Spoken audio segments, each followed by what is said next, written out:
আসসালামু আলাইকুম।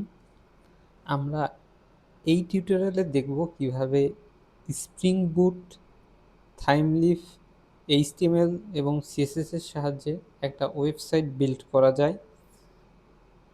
মূলত এই অ্যাপ্রোচটা হবে সার্ভার সাইড রেন্ডারিং অ্যাপ্রোচ। এই অ্যাপ্রোচে আমরা আমাদের সার্ভার এবং ফ্রন্ট এন্ড প্রায় কম্বাইন্ড ওয়েতে ডিজাইন করি। তো এই জিনিসটা জানার জন্য আমরা প্রথমে জেনে নিই স্প্রিং বুটটা কি। স্প্রিং বুট হচ্ছে স্প্রিং ফ্রেমওয়ার্কের একটা অ্যাডভান্সড অপশন। জাভা দিয়ে এই ফ্রেমওয়ার্কটা তৈরি করা হয়েছে, ওয়েবসাইট তৈরি করার জন্য স্পেশালাইজড করা হয়েছে। এছাড়া থাইমলিপ নামে একটা টেকনোলজি আছে, যেটার কাজ হচ্ছে সার্ভার থেকে ডাটা ইউজার কাছে বা ফ্রন্ট এন্ডে কীভাবে ডাটাটা আসবে সেই জিনিস হ্যান্ডেল করাটা থাইমলিফের কাজ। এটা এক্সএমএল বেসড পার্সিং ব্যবহার করা হয়। থাইমলিফের আরেকটা পপুলার অল্টারনেটিভ হচ্ছে জেসন। আপনি জেসন ব্যবহার করে থাকলে আপনি বুঝতে পারবেন যে আসলে থাইমলিপটা কী। আমরা যখন কোড করব আমরা তখন ডিটেলসে দেখব। এবং প্রাথমিকভাবে এই টিউটোরিয়ালে কোনো ডাটাবেস থাকবে না, শুধুমাত্র একটা ওয়েব পেজ ল্যান্ডিং কীভাবে করা যায় সেটাই আমরা বেসিক্যালি দেখব। আরেকটা জিনিস মাথায় রাখতে হবে, আমাদের জাভার ইনস্টল থাকা লাগতে পারে টেস্টের জন্য, এবং ইন্টেলিজে আইডিয়া কোড এডিটর ব্যবহার করব। তো আপনি ইন্টেলিজে আইডিয়ার কমিউনিটি ভার্সন, অথবা এখন বর্তমানে কমিউনিটি আর আলটিমেট এডিশন একসাথে আছে, আপনি ফ্রি যে ইন্টেলিজে আইডিয়া আছে সেটা ব্যবহার করবেন। তো ইন্টেলিজে আইডিয়া কীভাবে ইনস্টল করতে হয় সেটা অনলাইনে সার্চ করে নিয়ে দেখবেন। আমি লিনাক্স ব্যবহার করব। লিনাক্সের মধ্যে উবুন্টু অপারেটিং সিস্টেমটা আমি ব্যবহার করব। তবে কমান্ড মূলত জাভা এডিটরে যা হবে সব একই হবে। আপনি উইন্ডোজ অথবা ম্যাকে থাকলে ইন্টেলিজে আইডিয়াটা ইনস্টল করে নিলেই যথেষ্ট, এবং জাভা ইনস্টল রাখবেন। তো আমরা সেটা শুরু করার জন্য প্রথমে স্প্রিং, আমি যে ওয়েবসাইটটা লিখে আছি এখানে সবগুলো টেকনোলজি আমি যেগুলো নিয়ে কাজ করব এক জায়গায় করা আছে। আমি এই লিঙ্কটা ভিডিও ডেসক্রিপশনে দিয়ে দেব। এখন হচ্ছে এই ওয়েবসাইটটা যাবেন। এই ওয়েবসাইটটা আপনি গুগল সার্চ ইঞ্জিনে পাবেন না, গুগল সার্চ ইঞ্জিন এটাকে সরিয়ে দিয়েছে। ডাকডাকগো অথবা ইয়ানডেক্স বা অন্যান্য সার্চ ইঞ্জিনে যদি সার্চ করেন তাহলে হয়তো ওয়েবসাইটটা দেখা দিতে পারে, অথবা এই পুরো জিনিসটা লিখে একবারে সার্চ বারে হিট করলে তখন হচ্ছে আপনার পেজটা আসবে। তো আমি এই লিঙ্কটা আপনাকে দিয়ে দিব। তো এখানে যেয়ে আমরা প্রথমে স্প্রিং বুট একটা প্রজেক্ট ইনিশিয়ালাইজ করব। তা আমি স্প্রিং ফ্রেমওয়ার্কে গেলাম।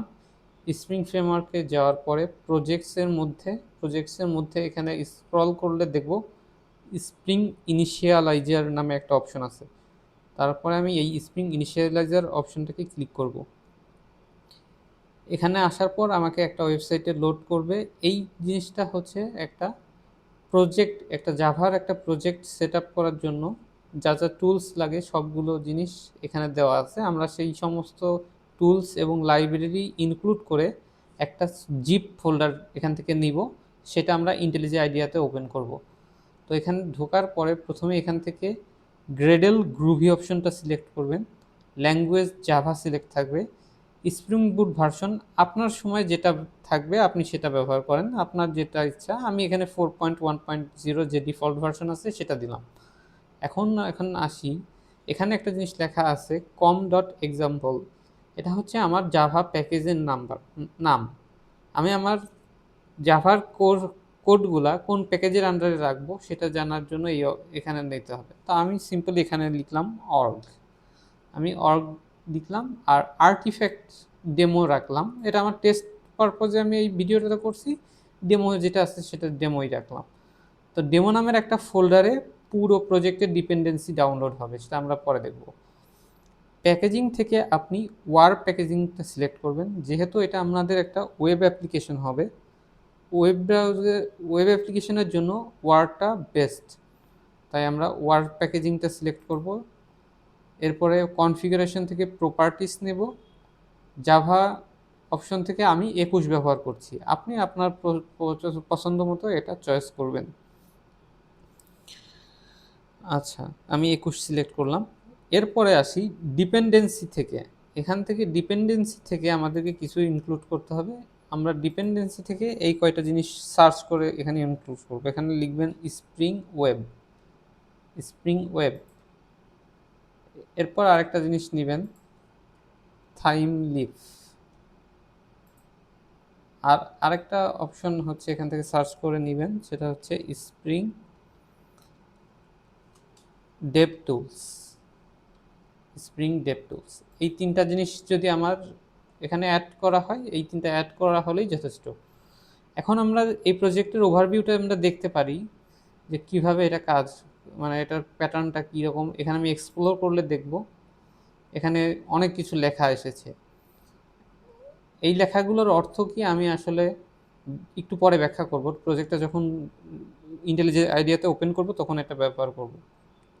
তবে এটা মাথায় রাখতে হবে, এই ফাইলটার নাম হচ্ছে bill.gradle। এই ফাইলের আন্ডারে এই লাইব্রেরিগুলা ইনক্লুড করা থাকে। দুইটা অপশন আছে আমাদের এখানে, দেখেন আমরা শুরুতে একটা জিনিস অপশন দেখি, গ্রেডেল গ্রুভি, আরেকটা অপশন আছে ম্যাভেন। এই ম্যাভেন এবং গ্রেডেল এই জিনিস দুইটা সেম, কিন্তু ভিন্ন ভিন্ন ওয়েতে এটা কাজ করা হয়। দুটো ভিন্ন টেকনোলজি, যেটা দুটো ভিন্ন টেকনোলজি, দুইটা ভিন্ন কোম্পানি চালায়। তবে যে যেটা পছন্দ করে সে সেটা ব্যবহার করতে পারে। আমি ক্লিন স্ট্রাকচারের জন্য গ্রেডেলকে পছন্দ করি, আপনি চাইলে ম্যাভেনও ব্যবহার করতে পারেন। গ্রেডেল বা ম্যাভেন হচ্ছে এমন একটা অটোমেটিক টুল যেখানে আপনার যে প্রয়োজনীয় লাইব্রেরিগুলো অনলাইন থেকে ডাউনলোড করতে হবে সেটা ডাউনলোড করা হয়, ভার্সন চেক করা হয়, এছাড়া প্যাকেজিং, তারপরে জেডিকের ইনফরমেশন থাকে। এই যাবতীয় ইনফরমেশনগুলো দিয়ে আপনার প্রজেক্টটাকে অটোমেটিক লাইব্রেরি এবং ডিপেন্ডেন্সি ম্যানেজমেন্ট করে বিল্ড করে প্রজেক্টটাকে রান করার উপযোগী করার কাজই হচ্ছে গ্রেডেলের কাজ। সংক্ষেপে গ্রেডেল হচ্ছে একটা প্রজেক্ট অটোমেশন টুল, যেটা হচ্ছে আমার প্রজেক্টের লাইব্রেরি ম্যানেজমেন্ট করবে। তো এটা লেখার পরে আমি এটা এক্সপ্লোর করলাম, এখানে কি আছে সেটা আমরা পরে এক্সপ্লেন করতেছি। তারপর তো ক্লোজ করে এখানে জেনারেট বাটনে ক্লিক করব। এই জেনারেট বাটনে ক্লিক করলে দেখব যে আমাদের একটা জিপ, demo.zip, এই যে এখানে আমি যে আর্টিফ্যাক্ট নাম দিব ওই নামে হচ্ছে একটা জিপ ফোল্ডার ডাউনলোড হবে। এই জেনারেটে ক্লিক করলে আপনি এটা ডাউনলোড করে নেবেন। ডাউনলোড করে নেওয়ার পর আপনি ডাউনলোডসে চলে যান। এই যে আমার demo.zip, আমি এটা এখানে এসে সিলেক্ট করে এক্সট্র্যাক্ট করব। উইন্ডোজ বা ম্যাকে সম্ভবত 7zip বা উইনরার নামে সফটওয়্যার আছে, যেটা হচ্ছে জিপ ফাইলকে এক্সট্র্যাক্ট করে। তো আপনি জিপ ফাইলটা সিলেক্ট করে এক্সট্র্যাক্ট হেয়ার দিবেন। এরপর আপনার যেখানে ইচ্ছা এই ফোল্ডারটা আপনি নিয়ে যাবেন। আপনি আপনার পছন্দ মতো ডিরেক্টরিতে যে ফোল্ডারের আন্ডারে আপনি রাখতে চান সেই ফোল্ডারে আপনি এটা নিয়ে যাবেন। তো আমি এটা এখানেই রাখলাম। এখন এটা এক্সট্র্যাক্ট করার পরের কাজ হচ্ছে আমার ইন্টেলিজে আইডিয়াতে চলে যাওয়া। এই হচ্ছে আমার ইন্টেলিজে আইডিয়া সফটওয়্যার। আমি ইন্টেলিজে আইডিয়া সফটওয়্যারে ঢুকে ওপেন প্রজেক্টসে ক্লিক করব। ওপেন প্রজেক্টে ক্লিক করে যে পাথে আমি এই ডেমো প্রজেক্টটা রেখেছি আমি সেখানে যাব। আমার ক্ষেত্রে আমি যেখানে রেখেছি আমি সেখানে নিয়ে যাচ্ছি। আমি ডাউনলোডসের মধ্যে ডেমো পাথে রেখেছি। এই ফোল্ডারটা, ডেমো ফোল্ডারটা সিলেক্ট করে ওকে ক্লিক করব। এরপরে ট্রাস্ট প্রজেক্ট, আপনার এখানে যদি অপশন থাকে তাহলে আপনি দিবেন ট্রাস্ট প্রজেক্ট। এটা দিলে আপনার অনলাইন থেকে লাইব্রেরি ডাউনলোড হতে থাকবে, প্রয়োজনীয় ডিপেন্ডেন্সি ডাউনলোড হতে থাকবে। তবে একটা জিনিস মাথায় রাখবেন, এই প্রজেক্টটা বিল্ড করার জন্য আপনার অনলাইন কানেক্টিভিটির প্রয়োজন আছে, অর্থাৎ ইন্টারনেট সংযোগ আপনার লাগতে হবে।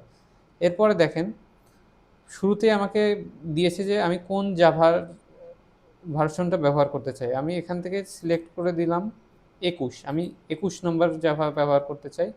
এরপর সিলেক্ট করে দেবেন আপনি, আমি এখান থেকে আপনার পছন্দ মতো আপনি সিলেক্ট করে দেবেন। আমি চেষ্টা করতেছি যে অ্যামাজন করেক্টো আছে কিনা, যদি সেটা না থাকে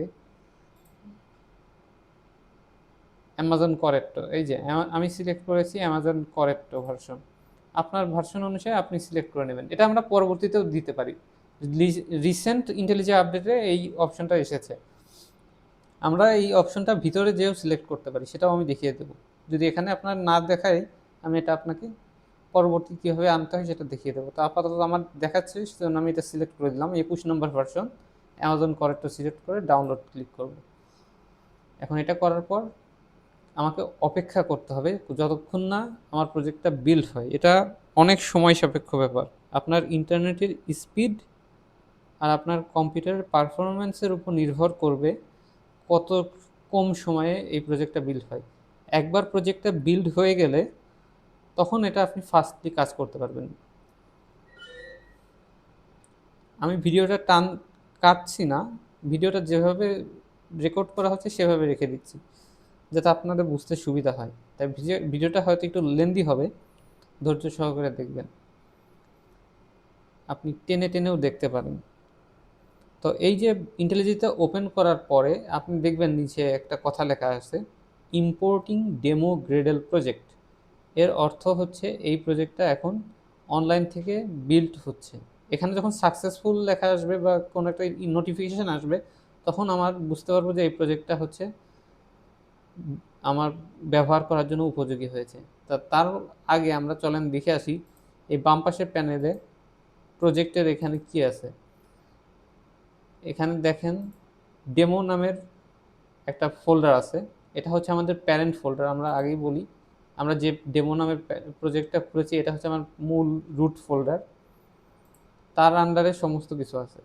এখন এই ডেমো অপশনে যদি আমি সিলেক্ট করি ড্রপ ডাউন থেকে, তাহলে দেখব আইডিয়া, গ্রেডেল, সোর্স, তারপরে হাবিজাবি অনেক ফাইল এখানে লোড হয়েছে।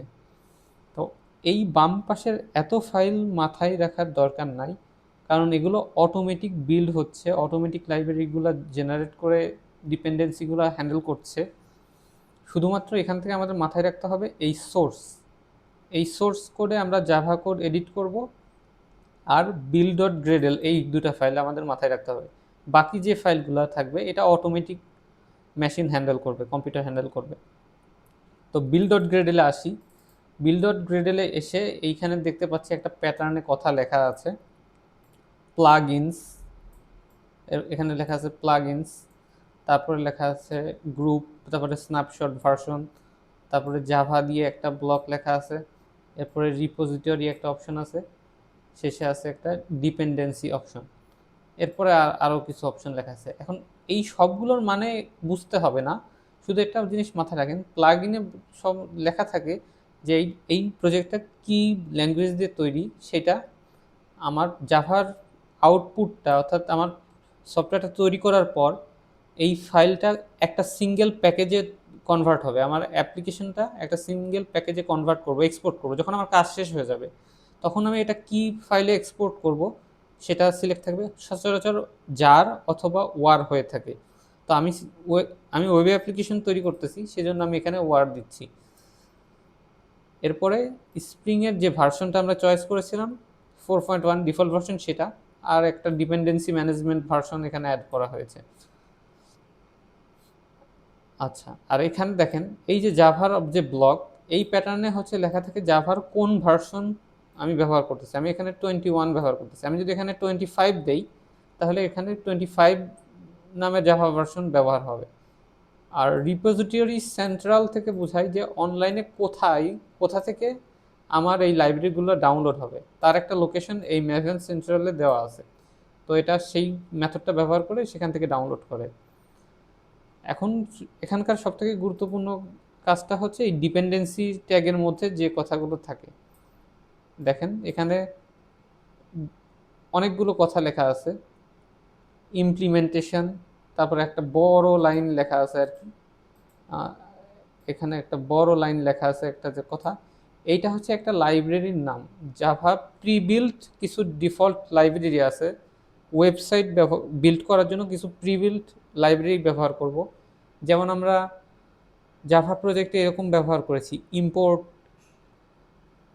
java.util.scanner, তারপর ইম্পোর্ট সামথিং আমরা ব্যবহার করেছি। যেমন আমি এখানে যদি একটু মেইনে জাভা ক্লাস এক্সপ্যান্ড করি, এখানে এখনও বিল্ড হয়নি, দেখেন বিল্ড হোক তো তারপর আমি দেখাবো। তো এখানের কথা হচ্ছে যে এই ইমপ্লিমেন্টেশন লেখার পরে একটা নাম দেওয়া থাকবে, এটা হচ্ছে কোন লাইব্রেরি, জাভার জন্য কোন লাইব্রেরি ব্যবহার করতেছি সেটার নাম। এটা মুখস্থ করতে হবে না, অনলাইনে দেখে এখানে বসাই দিলেই হবে। যেমন আমি একটা জিনিস উদাহরণ দিচ্ছি, আমি আমার পিসিটা হ্যাং করে গেছে, আমি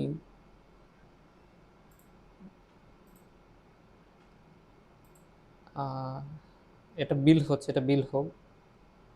পিসিটা স্লো হয়ে গেছে, খুব ভারী হয়ে যাওয়ার কারণে আমরা কিছুক্ষণ অপেক্ষা করি বিল্ড এই যে এখানে আসুক।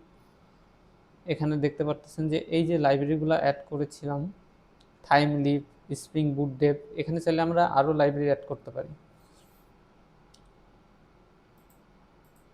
আমার স্ক্রিনটা ফ্রিজ হয়ে গিয়েছে, একটু হোল্ড করতে হবে। এই যে এখান থেকে অ্যাড ডিপেন্ডেন্সিতে ক্লিক করলে আমরা দেখব যে বিভিন্ন ধরনের লাইব্রেরি আছে।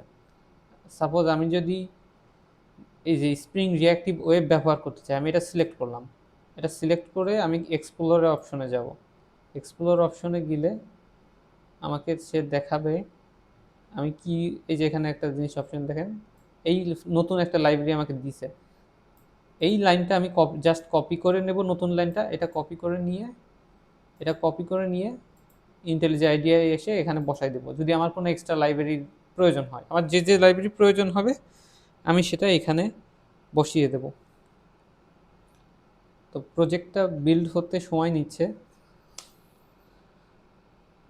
আমরা প্রজেক্টটা বিল্ড হওয়া পর্যন্ত অপেক্ষা করি।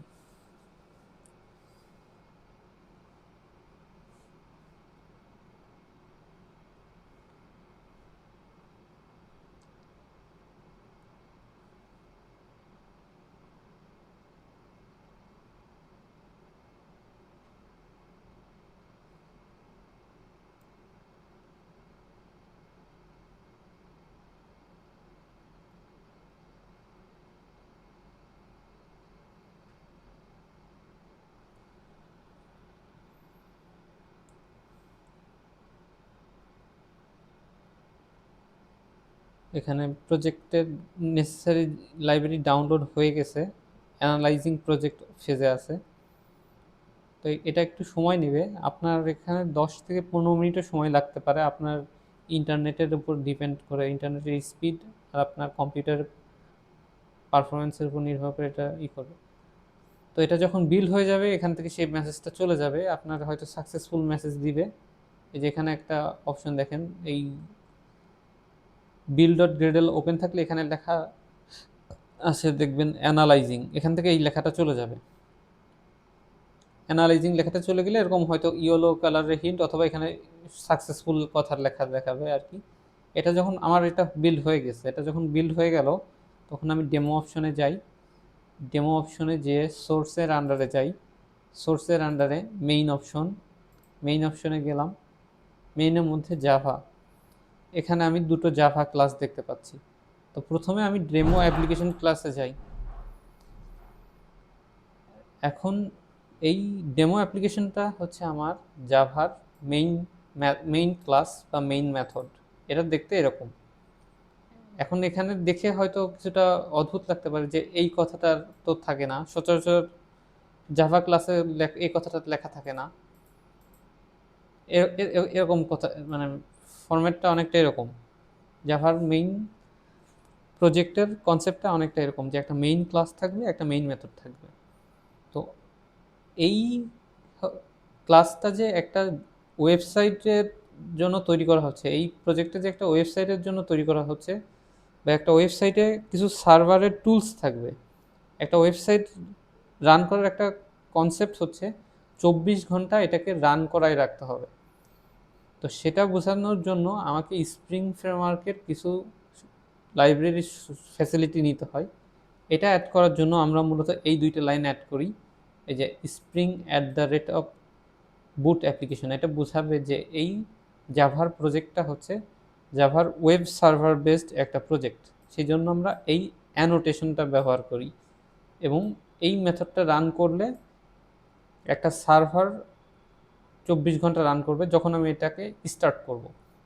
তো শুরুতে আমরা চলেন এটাকে একটা স্টার্ট করি। আমরা বোঝার জন্য এখানে কিছু একটা প্রিন্ট করি। আমরা জাভার মেইন মেথডে এখানে কিছু একটা প্রিন্ট করি, system dot out dot print LN app has started. এই কথাটা প্রিন্ট করলে জাভার একটা জিনিস প্রিন্ট হবে, আমরা সেটা চেক করে দেখব। তাই এটা প্রথমবার যখন রান করবেন, এই এই প্যানেলের ডেমো অ্যাপ্লিকেশনের এই বাম পাশে দেখবেন একটা তীর চিহ্ন আছে, অ্যারো চিহ্ন আছে। এই অ্যারোতে ক্লিক করলে এখানে দেখবেন যে রান অ্যাপ্লিকেশন ডট মেইন এই অপশনটা আছে। তো প্রথমবার রান করলে এটা ক্লিক করবেন। এটা ক্লিক করলে এই প্রজেক্টটা একটা সার্ভারের রূপান্তর, এই এই জাভা প্রজেক্টটা একটা সার্ভারের মতো কাজ করা শুরু করবে, রান করে থাকবে। আমরা সেটা দেখব যে এটা কিভাবে রান করছে। তো এটা আসলে পরে নিচের প্যানেলটা হচ্ছে কনসোল প্যানেল। এখানে আমরা দেখতে পারবো যে আমার অ্যাপ্লিকেশনটা আসলে রান হয়েছে কিনা। তো এখানে দেখা যাচ্ছে যে কনসোলে কনসোলে কিছু জিনিস, উল্টাপাল্টা জিনিস প্রিন্ট হচ্ছে। এখানে অনেক লেখা আছে, এগুলো আমার মাথায় আনতে হবে না। আমি লিখবো যে আমার এখানে অ্যাপ হ্যাজ স্টার্টেড, আমার অ্যাপটা সুন্দরভাবে স্টার্ট হয়েছে। আর একটা কথা চেক করে দেখব যে এখানে এই কথাটা আছে কিনা, Tom cat initialised with port 8080 HTTP. এই কথাটা যদি থাকে আর আমি যে জিনিসটা প্রিন্ট করেছি জাভাতে একটা সিঙ্গেল লাইন, এই কথাটা যদি আসে, তাহলে বুঝবো যে আমার সার্ভারটা সঠিকভাবে রান হয়েছে। এখন আমাদের পরবর্তী কাজ হচ্ছে দেখা যে এই রিসোর্স ফোল্ডারের মধ্যে কি আছে। এখানে আরও একটা ক্লাস আছে, দেখেন সার্ভলেট ইনিশিয়ালাইজার। এটা আপনার মাথায় আনতে হবে না, অন্তত পক্ষে মনে রাখেন যে এটা কিছু ডিফল্ট ফ্যাসিলিটি দিয়ে থাকে। এটা যদি ইনডেপথে যখন ডিসকাস করা হবে তখন এগুলো যাবেন, কিন্তু শুরুতে জানার জন্য এটা জানার দরকার নাই। একজন বিগিনার প্রোগ্রামার হিসেবে এই ক্লাসটার এক্সপ্লেনেশন আপনার প্রয়োজন নেই। আপনি কাজ করবেন ডেমো অ্যাপ্লিকেশনে, আর আপনাকে জানতে হবে রিসোর্স ফোল্ডারের আন্ডারে কয়টা ফাইল আছে। এখানে একটা ফাইল দেখবেন লেখা আছে অ্যাপ্লিকেশন ডট প্রপার্টিস। এখানে একটা জিনিস লিখে দেওয়া আছে যে অ্যাপ্লিকেশনের নামটা কি সেটা দেওয়া আছে। তো শুরুতে এটাই থাকলো। এখন আর কিছু এখানে অ্যাড করা নেই। তো আমরা এখন দেখব যে এই ওয়েবসাইটটা আসলে একটা সার্ভারের মতো রান হচ্ছে, এটা বুঝবো কিভাবে। যে এই অ্যাপ্লিকেশনটা আমি রান করেছি, এখানে রান করলে দেখবেন প্লে বাটন, স্টপ বাটন আছে। এই যে উপরে দেখবেন টপ বারে এটা স্টপ বাটন, এখানে যদি আমি স্টপ করি সার্ভারটা বন্ধ হয়ে যাবে। এই যে দেখেন processed with finished exit code, এর অর্থ হচ্ছে এই প্রজেক্টটা বন্ধ হয়ে গেছে। এটাকে আবার চালু করতে হলে এই গ্রিন অ্যারো বাটন এখান থেকে আমাকে ক্লিক করতে হবে। এটা ক্লিক করলে এটা আবারও রান হবে। এই যে আবারও এটা শুরু থেকে হয়েছে, তারপর আবার দেখা যাচ্ছে অ্যাপ হ্যাজ স্টার্টেড। এখন আমরা একটা ব্রাউজারে চলে যাব। আমি ব্রাউজারে যে একটু সময় নিচ্ছে, আমার পিসিটা একটু হ্যাং করেছে।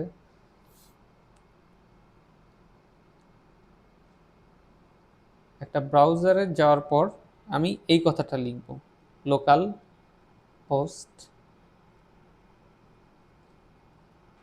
আমরা একটু আগে দেখেছিলাম টম কেটে 8080 বলে একটা কথা লেখা ছিল। আমরা আপাতত 8080 এই কথাটা লিখে আমরা এখানে লোকাল হোস্ট ক্লোন 8080 লিখে এখানে একটা এন্টার টিপ দিব। এন্টার টিপ দিলে দেখা যাবে একটা পেজ লোড হচ্ছে। দেখা যাক এটা লোড হয় কিনা। হ্যাঁ, এখানে আসলে এই পেজ ইরোরটা দিবে, হোয়াইট লেভেল এরর পেজ। যদি এই ইরোরটা দেয় তার মানে বুঝবেন যে আপনার সার্ভারটা রান করছে। এখন আপনি এইটা রান অবস্থায় থাক, এটা এই ওয়েব ব্রাউজারে এটা এরকম অবস্থায় থাক, আপনি আপনার ইন্টেলিজে আইডিয়াতে ফিরে যান। ইন্টেলিজে আইডিয়া ফিরে যেয়ে এখানে স্টপ বাটন যেটা আছে, এখানে স্টপ বাটনে ক্লিক করেন।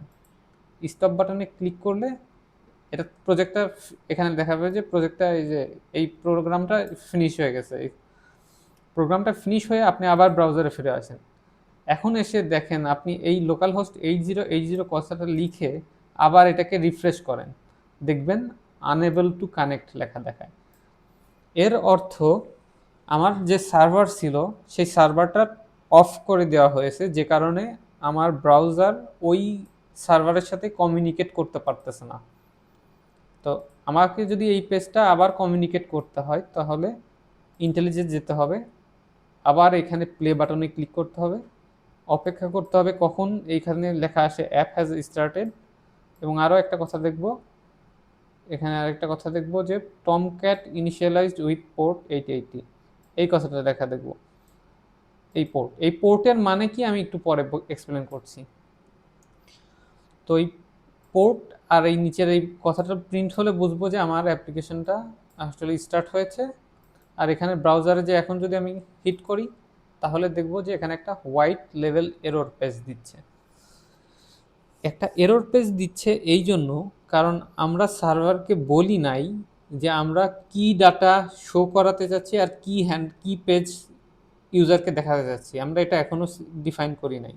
তো আমরা নিজেরা এখন দেখাবো যে আমরা ইউজারকে একটা এইচটিএমএল পেজ দেখাতে চাই, সেটা আমরা ডিজাইন করে আমরা সেটা মানুষকে দেখাবো। তো এটা করার জন্য প্রথমে একটা কাজ করতে হবে, এই org.demo প্যাকেজের আন্ডারে রাইট ক্লিক করতে হবে, org.demo সিলেক্ট করে এর উপরে রাইট ক্লিক করবেন, রাইট ক্লিক করে নিউ অপশনে যাবেন, নিউ অপশন থেকে একটা প্যাকেজ নিলাম, একটা প্যাকেজ নেম লিখে এখানে লিখবেন কন্ট্রোলার নামে একটা প্যাকেজ নেবেন, তাহলে দেখবেন এখানে একটা প্যাকেজ ক্রিয়েট হলো। এবার কন্ট্রোলারকে সিলেক্ট করে এর উপর রাইট ক্লিক করে নিউ অপশন থেকে একটা জাভা ক্লাস নেবেন, এই জাভা ক্লাসের নাম দিলাম আমি অ্যাপ কন্ট্রোলার, এই জাভা ক্লাসের নাম দিলাম আমি অ্যাপ কন্ট্রোলার।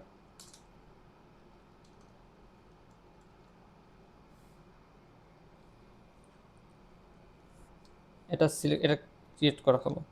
এখন আমার দ্বিতীয় আরেকটা কাজ আছে, আমাকে এখানে আসা অ্যাপ্লিকেশন.প্রপার্টিসে আসার পর এই দুইটা লাইন আপনি অ্যাড করবেন, server dot port 8080, server dot address 0.0.0.0, এই দুইটা কথা অ্যাড করবেন।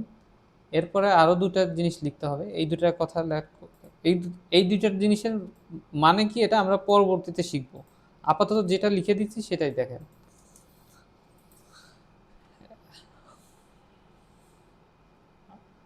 এখন এটা রান অবস্থায় থাকবে, এটার সেট করার পর এটাকে আমি স্টপ করে আবার রান করলাম, এখনও কোনো পরিবর্তন দেখা যাচ্ছে না, কারণ আমি আমার যে কোডটুকু চেঞ্জ করেছি এতে আসলে কোনো পরিবর্তন আসবে না, তবে সার্ভারটা রান আছে। এখন অ্যাপ কন্ট্রোলারের মধ্যে যাব, অ্যাপ কন্ট্রোলারের মধ্যে যে আমি কিছু কথা এখানে লিখব, সেই কথা একটা প্রোগ্রাম লিখব, প্রোগ্রামটা লেখার আগে আমাকে কয়েকটা জিনিস জেনে আসতে হবে। সেটা হচ্ছে আমি যদি একটা ওয়েবসাইটে যাই, সাপোজ আমি ইউটিউবে ভিজিট করলাম, ইউটিউবে ভিজিট করলে আপনি দেখবেন অ্যাড্রেস বারে, আপনার ব্রাউজারের অ্যাড্রেস বারে একটা কথা লেখা থাকে https www.youtube.com, এই কথাটার একটা মানে আছে, আপনাকে এটা আগে বুঝতে হবে। আমরা যেহেতু একটা ওয়েবসাইট তৈরি করতে চাচ্ছি, তো আমাদেরকে জানতে হবে যে একটা ওয়েবসাইটের অ্যাড্রেস থাকে, যেই অ্যাড্রেসে একটা ওয়েবসাইটকে রিকোয়েস্ট করা যায়, যেই অ্যাড্রেসের মাধ্যমে একটা রিকোয়েস্টের মাধ্যমে ওয়েবসাইট থেকে ডাটা আনা যায় ইউজারের কাছে, বা ইউজার থেকে ডাটা সার্ভারে পাঠানো যায়। তো youtube.com হচ্ছে একটা ওয়েবসাইটের অ্যাড্রেস। এইখানে HTTPS নামের একটা অপশন আছে, এইটাকে HTTPS অথবা কোথাও কোথাও HTTPও ব্যবহার করা হয়। এটা হচ্ছে একটা প্রোটোকল, অর্থাৎ এটা একটা নিয়ম, মানে যারা সফটওয়্যার নিয়ে তৈরি করেছে তারা একটা নিয়ম বেঁধে দিয়েছে, এই প্রোটোকল ব্যবহার করেই ওয়েব পেজ ভিজিট করতে হবে বা ওয়েবসাইটের কন্টেন্ট সার্চ করতে হবে এটার জন্য। আর এই যে অংশটা থাকে www.youtube.com, এই অংশটার নাম হচ্ছে ডোমেইন। আপনি হয়তো শুনে থাকবেন যে আপনার ডোমেইন নেম পারচেস করতে হয় একটা ওয়েবসাইটের জন্য। এটা আপনি হয়তো শুনে থাকবেন। তবে আপনাকে মাথায় রাখতে হবে ডোমেইন নেম অনলাইন থেকে কিনে নিতে হয়। কোনো একটা কোম্পানির কাছ থেকে ডোমেইন নেম কিনে নিয়ে সেটা আপনার ওয়েবসাইটে ব্যবহার করতে হয়। তবে চিন্তার কারণ নেই, আমরা আমাদের ডেভেলপমেন্টের জন্য কোনো ডোমেন কিনবো না, কারণ আমাদের কাছে অল্টারনেটিভ আছে। আমরা ফ্রিতে ডেভেলপমেন্ট করব। যখন আমরা প্রজেক্টটা শেষ হয়ে যাবে, আমি চাচ্ছি আমার ওয়েবসাইটটা মানুষ দেখুক, তখন হচ্ছে আমাদের ডোমেন কিনতে হতে পারে, সেটা পরের বিষয়। কিন্তু ডেভেলপমেন্টের জন্য আমার আসলে পারচেসের কোনো কিছুর প্রয়োজন নেই, ফ্রিতেই আমরা ডেভেলপ করতে পারবো।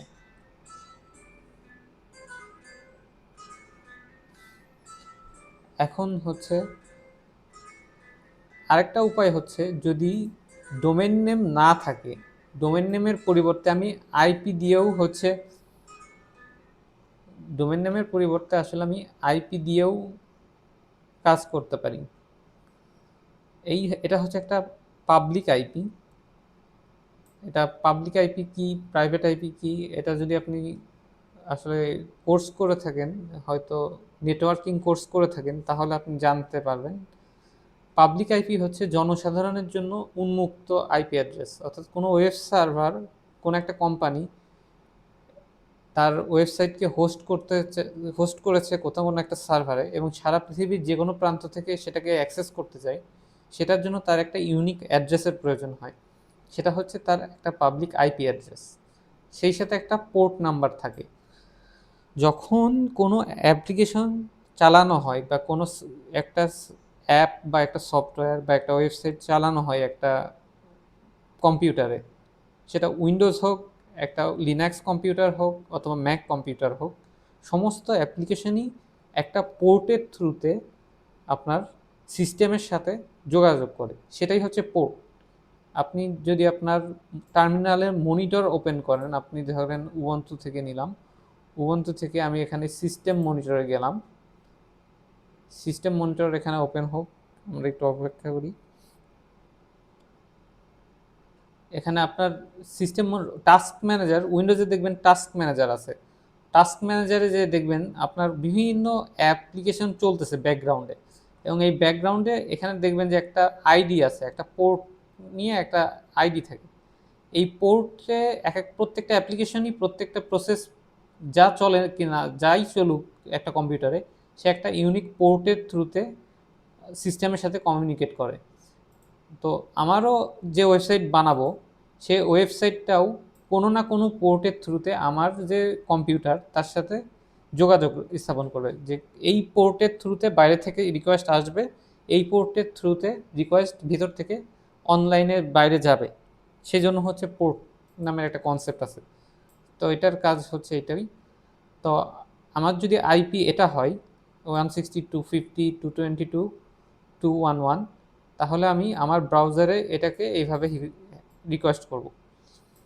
এখন এইচটিটিপি অথবা এইচটিটিপিএস, এখানে যেটাই ব্যবহার করেন এটার কোনো মানে নেই। এইচটিটিপিএসটা লেটেস্ট, এগুলো পরবর্তীতে জানা যাবে। তো আপাতত এইচটিটিপি দিয়েই কাজ করব আমরা।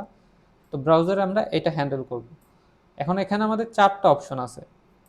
আমরা সরাসরি ডোমেন নেম কিনে ডোমেন নেম বসায় ডোমেন নেমে হিট করতে পারি। আরেকটা হচ্ছে আমার পাবলিক আইপি যদি থাকে, তার পোর্ট নাম্বার দিয়ে আমার যদি জানা থাকে যে আমি কোন পোর্টে আমার সার্ভারটা রান করেছি, যেমন আমি এখানে টমক্যাটে এখানে পোর্ট নাম্বার দিয়েছি 8080, আমি জানি যে আমার সার্ভারটা 8080 পোর্টে জাভা অ্যাপ্লিকেশনটা রান করা হয়েছে। তো সেই অপশনটা যদি জানা থাকে, আমি এটা এখানে বসাই দেবো। আমি এখানে 6565 দিয়েছি, যদি আমি এই পোর্টটা আমি ইচ্ছা মতো চয়েস করতে পারি। আমি কোন পোর্টে আমি আমার অ্যাপ্লিকেশনটা রান করাবো সেটা আমি ইচ্ছা মতো চয়েস করতে পারি। তবে মাথায় রাখতে হবে, পোর্ট, কিছু পোর্ট থাকবে যেগুলো কম্পিউটারের ডিফল্ট পোর্ট, অর্থাৎ কম্পিউটার নিজস্ব সফটওয়্যার রান করার জন্য সেই পোর্ট ব্যবহার করে। ওই পোর্টগুলো বাদ দিয়ে আপনি কাস্টম পোর্ট যত ইচ্ছা তত ব্যবহার করতে পারেন। যে কোনো একটা ওয়েবসাইটের জন্য একটাই পোর্ট থাকে। তো আমি এখানে 8080 ডিফল্ট পোর্টই ব্যবহার করেছি। তো আমি ব্রাউজারে আপনাকে দেখিয়েছি লোকাল হোস্ট দিয়ে আমি হ্যান্ডেল করে দেখেছি। আমি এখানে দেখিয়েছি লোকাল হোস্ট, ব্রাউজারে যখন হিট করেছিলাম তখন লোকাল হোস্ট 0.8080 দিয়েছি। এটা একটা অপশন।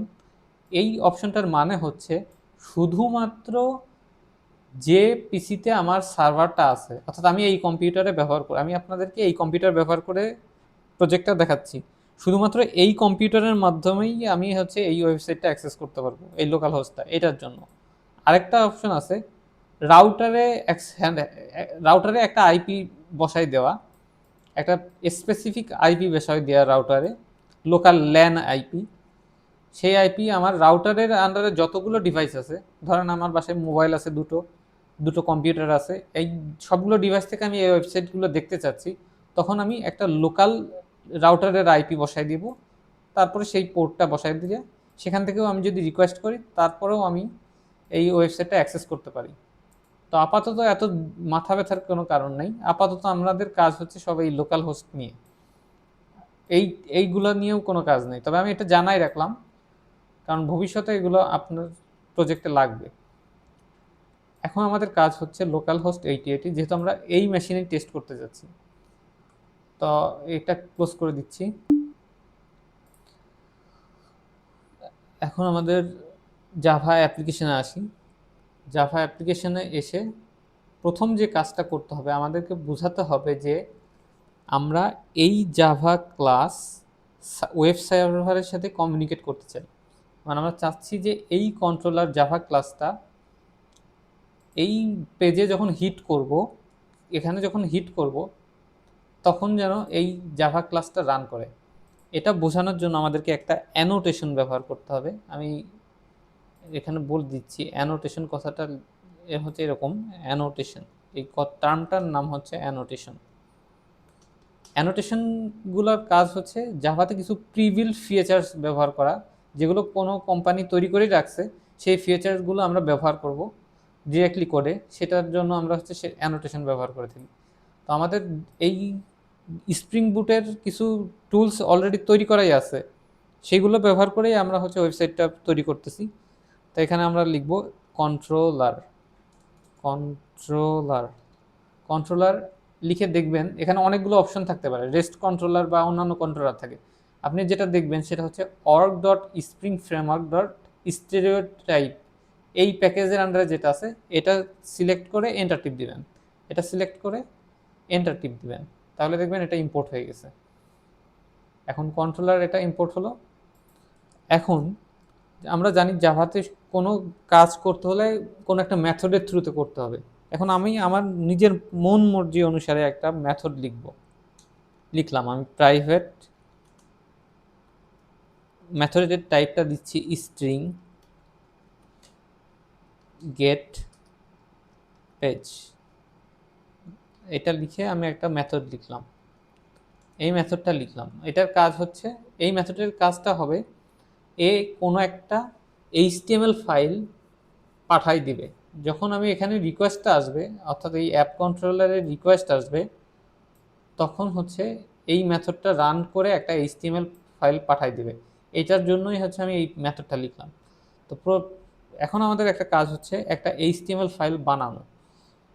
একটা এইচটিএমএল, যে কোনো একটা এইচটিএমএল ফাইল তৈরি করার জন্য আমরা কি করব, টেমপ্লেটস ফোল্ডারটা সিলেক্ট করব, তারপর এখানে রাইট ক্লিক করব, নিউ অপশনে যাব, নিউ থেকে সিলেক্ট করে এখানে যে দেখবেন এইচটিএমএল ফাইল দেখা আছে, এই এইচটিএমএল ফাইলে দিয়ে একটা নাম দিয়ে দিলাম, স্যাম্পল লিখলাম, আমি এইচটিএমএল ফাইলটার নাম দিলাম sample dot HTML, sample dot HTML লিখে এটাকে এন্টার টিপ দিলে একটা টেমপ্লেট পাবো, আমরা একটা স্যাম্পল এইচটিএমএল ফাইলের টেমপ্লেট পাবো। তো আমি এখানে কিছু একটা লিখে দিই, নাহলে তো একটা ফাঁকা এইচটিএমএল আসবে। আমি এখানে লিখে দিলাম, কিছু একটা কথা লিখে দিলাম এখানে, জাস্ট একটা, আপনার যদি নর্মাল এইচটিএমএল এর ধারণা থাকে আপনি বুঝবেন যে আমি বডি ট্যাগের মধ্যে একটা নর্মাল টেক্সট রেখে দিলাম শুধু, বাকি যে ফরম্যাট আছে তার সেটা ডিফল্ট প্যাটার্নেই থাকলো। তো আমার কাজ হচ্ছে এই শুধুমাত্র এই এইচটিএমএল এর পেজের নামটুকু নেওয়া, এটা একটা ফাইল স্যাম্পল ডট এইচটিএমএল, এখান থেকে আমার মাথায় রাখতে হবে এই এইচটিএমএল এর নাম হচ্ছে স্যাম্পল। তাহলে আমি এখন অ্যাপ কন্ট্রোলারে ফিরে যাব, এখানে ফিরে গিয়ে এখানে লেখা দেব রিটার্ন ওই আমার যে এইচটিএমএল পেজ তার নামটা পাঠিয়ে দিব স্যাম্পল, স্যাম্পল ডট এইচটিএমএল আছে, শুধুমাত্র স্যাম্পল কথাটা লিখলেই হবে। এখন আমরা বলেছি যে এই কন্ট্রোলার ক্লাস ওয়েব সার্ভারের সাথে কমিউনিকেট করে রিকোয়েস্ট হ্যান্ডেল করবে। রিকোয়েস্ট তো হ্যান্ডেল করবে, কিন্তু আমাদেরকে ব্রাউজারে যেতে হবে। নর্মালি নর্মালি আমরা দেখি যে আমরা একটা ওয়েবসাইটে অনেক সময় এরকম দেখি যে এরকম স্ল্যাশ লেখা দিয়ে সামথিং এরকম থাকে, যেমন স্ল্যাশ এরকম কিছু অনেক কিছু থাকে। এটাকে বলা হয় ইউআরএল পাথ। এটাকে বলা হয় ইউআরএল পাথ, অর্থাৎ ইউআরএল পাথ। যেমন এরপর এটা আমি লোকাল হোস্ট দিয়ে চেষ্টা করতেছি, আমি সেই জন্য লোকাল হোস্ট দিয়ে দেখাচ্ছি। Local host 8080 slash page slash data. এই অংশটা হচ্ছে, এটা হচ্ছে ইউআরএল পাথের একটা অংশ। এটা হচ্ছে আমার বেস ইউআরএল, এটা হচ্ছে আমার বেস ইউআরএল, এই অংশটা হচ্ছে আমার বেস ইউআরএল। আর এরপরে হচ্ছে ইউআরএল এর নেভিগেশন করার জন্য, ইউআরএল এর বিভিন্ন পাথে যাওয়ার জন্য আমি হচ্ছে এটা ব্যবহার করে থাকি। তো স্ল্যাশ দিয়ে পরে কিছু অংশ কথা লেখা থাকে। তো এই প্রত্যেকটা কথার একটা মানে আছে। এই প্রত্যেকটা স্ল্যাশ, যেমন এখানে যদি স্ল্যাশ পেজ থাকতো, ডাটা নাম দিয়ে রাখতাম প্লাস স্ল্যাশ পেজ, তাহলে সার্ভারে সে রিকোয়েস্ট করতো, এই অ্যাপ্লিকেশনটা যে রিকোয়েস্ট করতো যে স্ল্যাশ পেজে কি রিকোয়েস্ট হ্যান্ডেল করা আছে সেই পেজটা আমাকে রিটার্ন করো। এটা হয়েছে ওয়েব সার্ভারে যখন ব্রাউজার হিট করা হয় তখনই এই রিকোয়েস্টটা সার্ভারে যায়। তো আমাদের এখানে সেই রিকোয়েস্টটা হ্যান্ডেল করার জন্য এখানে একটা কথা অ্যানোটেশন লিখতে হবে, সেটা হচ্ছে রিকোয়েস্ট ম্যাপিং লিখে আমরা এখানে ব্র্যাকেটের মধ্যে একটা কথা লিখে দিলাম পেজ, আর সেই সাথে এখানে আরেকটা কথা লিখে দেব @রিকোয়েস্ট ম্যাপিং, এখানে লিখে দিলাম ডাটা। তার মানে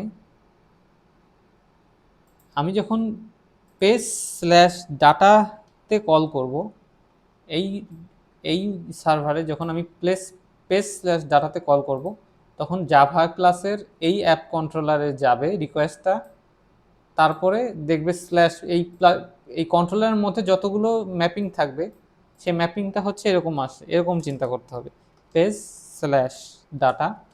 যদি আমি আরেকটা মেথড এরকম নেই, এরকম যদি আরেকটা মেথড নেই, ধরেন হচ্ছে এটা আরেকটা মেথড নিলাম, এখানে দিলাম হচ্ছে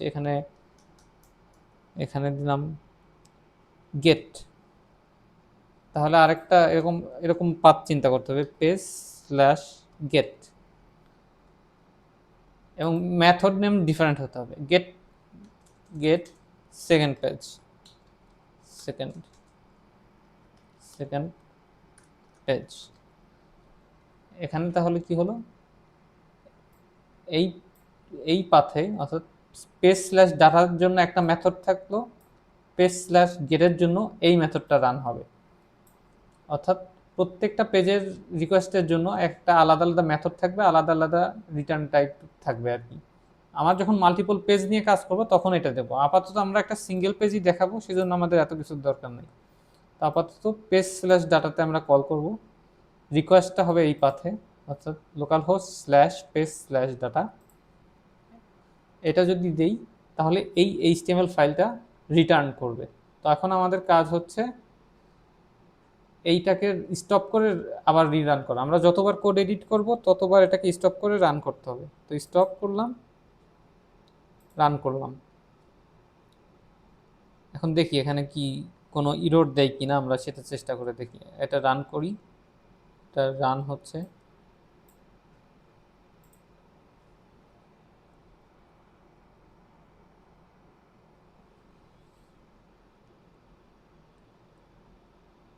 এটা সময় নিচ্ছে বিল্ড হতে, পিসিতে একটু আপনার পিসির ক্যাপাসিটি অনুসারে একটু সময় নেবে।